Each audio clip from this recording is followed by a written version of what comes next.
Hello students, हम लोगों ने कल जो वीडियो बनाई थी उसमें स्टार्ट किया था अपना ज्योग्राफी का चैप्टर नंबर 4 एग्रीकल्चर, जो आपके बोर्ड एग्ज़ाम में भी आना है। ठीक है, तो एग्रीकल्चर मीन्स वो खेती और भारत में तो खासकर आप कह सकते हो कि भारत की लगभग 2/3 जनसंख्या यानी 2/3 जो है वो एग्रीकल्चर पे ही डिपेंड करती है। ठीक है, अब वो अलग बात हो सकती है कि उसका रॉ मटेरियल इंडस्ट्रीज़ का जो है वो एग्रीकल्चर से आता है या डायरेक्ट हम एग्रीकल्चर के ऊपर डिपेंड कर रहे हैं। ठीक है, अब मैंने बताया था कि फार्मिंग के टाइप्स क्या क्या होते हैं। तो फर्स्ट जो था प्रिमिटिव सब्सटेंस फार्मिंग, वो हम वैसे तो कल कर चुके हैं, पर फिर भी मैं आपको एक बारी मतलब रिवाइज़ करवा देती हूँ उसको। ठीक है, प्रिमिटिव जो नाम से ही पता चल रहा है, प्रिमिटिव मतलब पुराने टाइम में। ठीक है, मतलब प्री टाइम का, यानी बहुत पुराने टाइम की जो काम होते थे। तो प्रिमिटिव सब्सटेंस होता है कि जो अपने अपने अपने अपने आप को सर्वाइव करने के लिए, अपनी या अपनी फैमिली को सर्वाइव करने के लिए जो फार्मिंग होती है उससे। तो प्रिमिटिव यानी पहले टाइम में जो छोटे छोटे लैंडलॉर्ड्स होते थे, जिनके पास बहुत कम ज़मीन होती थी, या फिर आप ये कह सकते हो कि जिनके पास ज़मीन का कोई लीगली ऐसा प्रूफ नहीं होता था, ट्राइबल्स लोग होते थे, आदिवासी लोग होते थे, उस टाइप से जो एग्रीकल्चर का काम चलता था ना, उसे बोलते थे प्रिमिटिव सब्सिस्टेंस फार्मिंग। ठीक है, उसमें क्या होता था, देखिए प्रिमिटिव में ये तो है कि पुराने तरीके होते थे, पुरानी खेती होती थी, लेकिन उसमें जो चीज़ें यूज़ होती थी ना, वो भी सारी पुराने टाइम की होती थी। जो आजकल न्यू टेक्नोलॉजी चल गई है, बहुत सारे ट्रैक्टर्स हैं, अलग अलग तरह के रोटावेटर्स हैं, कल्टीवेटर्स हैं, ड्रिलिंग मशीन्स हैं, सीड को जो ड्रिल करती हैं। तो आजकल जैसा टेक्निक चल रही है वैसा पहले नहीं होता था। पहले पुरानी ही जो टूल्स वगैरह यूज़ करते थे। सबसे पहली बात मैं आपको बता दूं कि यहाँ पे क्या होता था पुराने टाइम में, स्लैश और बर्न को बहुत कहा जाता था। स्लैश और बर्न आपने पहले भी सुना होगा। स्लैश और बर्न का मतलब है कि मतलब मैंने आपको डायग्राम भी बना के दिखाया था। मान लीजिए ये जो आदिवासियों का टाइम पीरियड मान लो, या अपना ही जो पुराने हमारे पूर्वज होते थे उनका टाइम पीरियड। तो धरती को फर्टिलाइज करने के लिए, उसकी फर्टिलिटी बढ़ाते रहने के लिए ना, हमारे पास कुछ ऐसे केमिकल्स नहीं होते थे जो अब हम डाल देते हैं, बायोकेमिकल्स वगैरह। ठीक है, तो मान लीजिए यहाँ पे जंगल थे, उनको साफ़ किया और उनको साफ़ करके वहाँ पे खेती करना स्टार्ट कर दिया। लेकिन कुछ टाइम बाद फिर ये जो फर्टिलिटी थी ये इतनी अच्छी नहीं रही, फिर सेकंड जगह पे चले गए, और वहाँ पे फिर उसको क्या किया, इस वाली जगह को, इस फर्स्ट वाली को, इसको मतलब आग लगा के और फिर छोड़ दिया गया, जिससे कि उसमें स्लैश बहुत सारी हो गई, और बहुत सारे टाइम तक वो स्लैश जो है वो यहाँ पे मतलब पड़ी रही। उसके ऊपर बारिश भी आई, और उसके बाद से क्या हुआ, वो बहुत सालों सालों तक वहाँ पे पड़ी रही, तो उसकी फर्टिलिटी अपने आप से ही फिर से इम्प्रूव हो गई। ठीक है, लोग फिर यहाँ पे अपना एग्रीकल्चर करने लग गए। इसके बाद यहाँ अगली जगह पे चले गए, क्योंकि जब यहाँ पे फर्टिलिटी कम हो गई तो यहाँ चले गए, फिर यहाँ चले गए, और बहुत सारे सालों के बाद जब दोबारा इस वाले की टर्न आई, तो इसका मतलब वहाँ पे तब तक फर्टिलिटी अच्छी हो चुकी थी। इसे बोलते हैं स्लैश और बर्न। मतलब जो टेक्निक्स वो लोग पहले फर्टिलिटी को ठीक ठाक करने के लिए यूज़ करते थे। इसे हम शिफ्टिंग कल्टीवेशन भी बोलते हैं, इसे हम झूम फार्मिंग भी बोलते हैं। और मैंने आपको बताया था कि आपकी बुक में पेज नंबर 34 पे, आपकी बुक में पेज नंबर 34 पे इसके बहुत सारे नाम दिए हैं, जो आप ये कह सकते हो कि इंडिया में इसे क्या क्या बोलते हैं, और इंडिया से अदर जो कंट्रीज़ हैं उनमें क्या क्या बोलते हैं, आपको वो सारे लर्न करने हैं। जैसे इसमें एग्जांपल दे रखा है कि मध्य प्रदेश में इसे बेवार बोलते हैं। ठीक है, मध्य प्रदेश में इसको बेवर बोलते हैं, दहिया बोलते हैं। आंध्र प्रदेश में पोंडू बोलते हैं, पेंडा बोलते हैं, जो मैंने पिछली वीडियो में भी आपको बताया था। जो पिछला चैप्टर जब हम कर रहे थे, 3rd चैप्टर, तो वाटर रिसोर्सेज वाला, उसमें भी आया था कि किस तरह से आंध्र प्रदेश के जो पेंडू एक्ट अंग्रेज़ों ने लगाया था, जिससे कि जो आदिवासी लोग थे वो जंगलों में नहीं जा सकते थे। ठीक है, तो पेंडू बोलते हैं, पेंडा बोलते हैं। उड़ीसा में पामाडाबी बोलते हैं, कोमाना बोलते हैं। मतलब अलग अलग तरह के बहुत सारे नाम दे रखे हैं, जो अपने इंडिया के ही स्टेट्स में अलग अलग तरह से बोलते थे।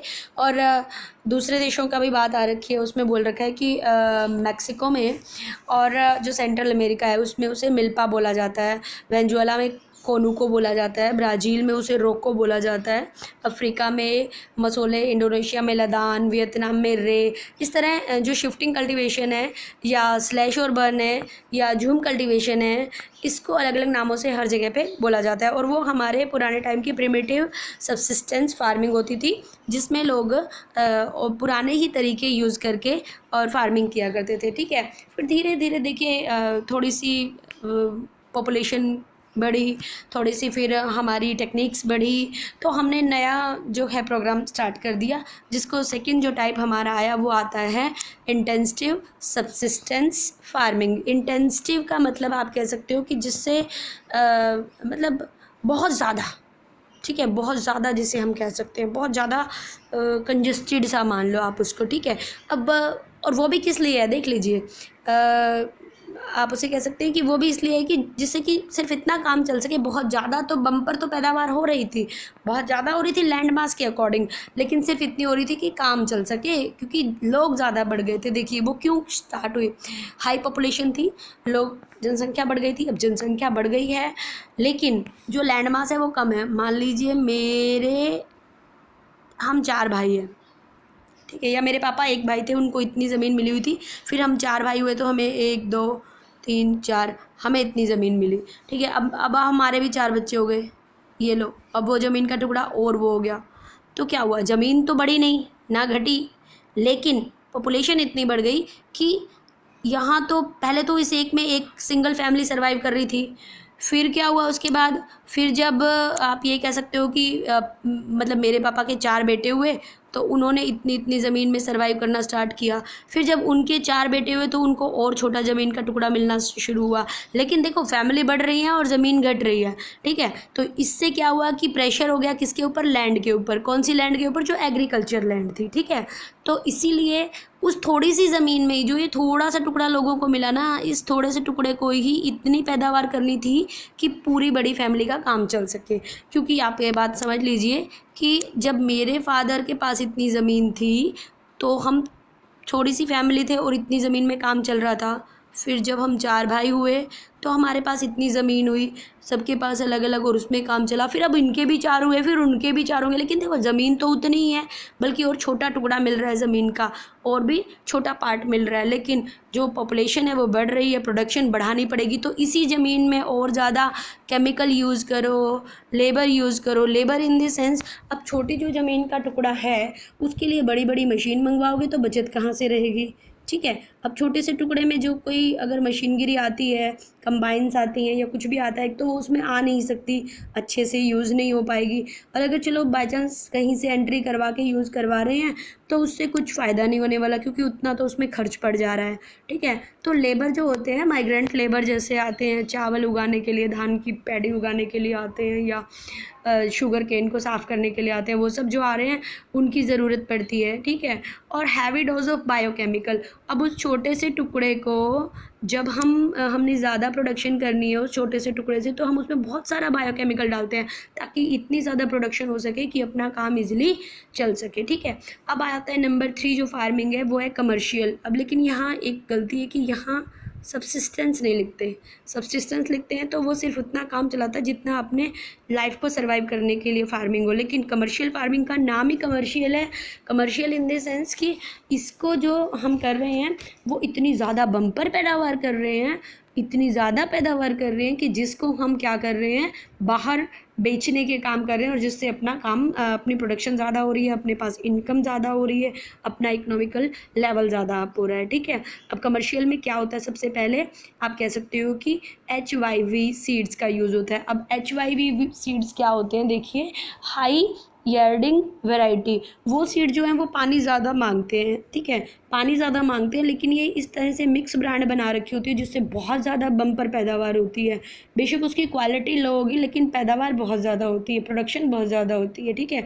उसके बाद केमिकल फर्टिलाइज़र्स यूज़ करते हैं, पेस्टिसाइड्स वगैरह यूज़ करते हैं, बहुत सारी चीज़ें यूज़ कर सकते हैं जिससे कि मतलब बीमारियाँ ना आएँ और बहुत ज़्यादा पैदावार हो, ठीक है। तो बहुत ज़्यादा प्रोडक्शन होगी तो लोग अमीर होंगे, ठीक है।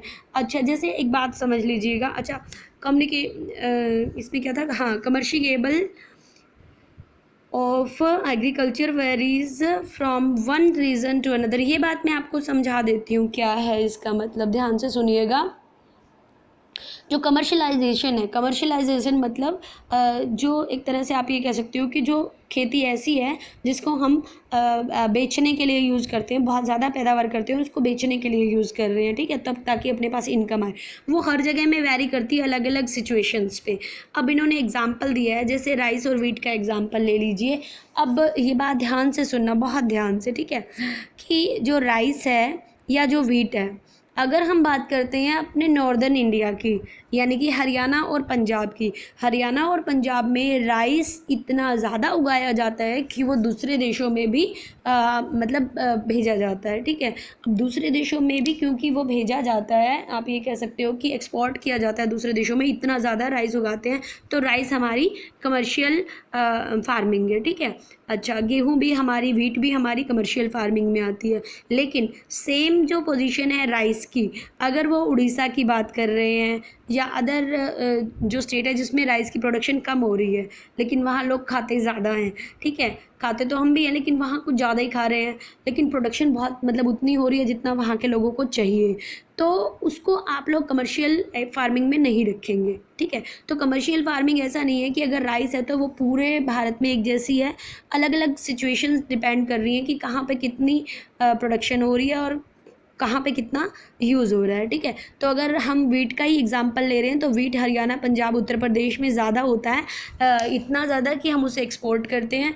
लेकिन अगर हम कहें कि मतलब अगर हम कह रहे हैं कि चाय, कॉफ़ी हमने यहाँ पे थोड़ी बहुत उगा ली और वो हमारे हरियाणा, पंजाब में अगर हम कहें कि बाई चांस उग गई, हमने ऐसा एटमॉस्फेयर दे दिया, ऐसा टेम्परेचर वगैरह उनको जो चाहिए वो दे दिया और हमने उगा भी ली, तो हम इतनी नहीं कर सकते कि जिसको हम कमर्शियल यूज़ के लिए बाहर भी भेज सकें, समझे आप। तो ये कहा जाता है कि हर जगह पे कमर्शियल जो फार्मिंग है वो डिपेंड करती है किस रीजन में है और कैसा वहाँ का क्लाइमेट है और वहाँ के लोगों को क्या वो खाते हैं, क्या वो मतलब किस तरह से वो रहते हैं, ठीक है।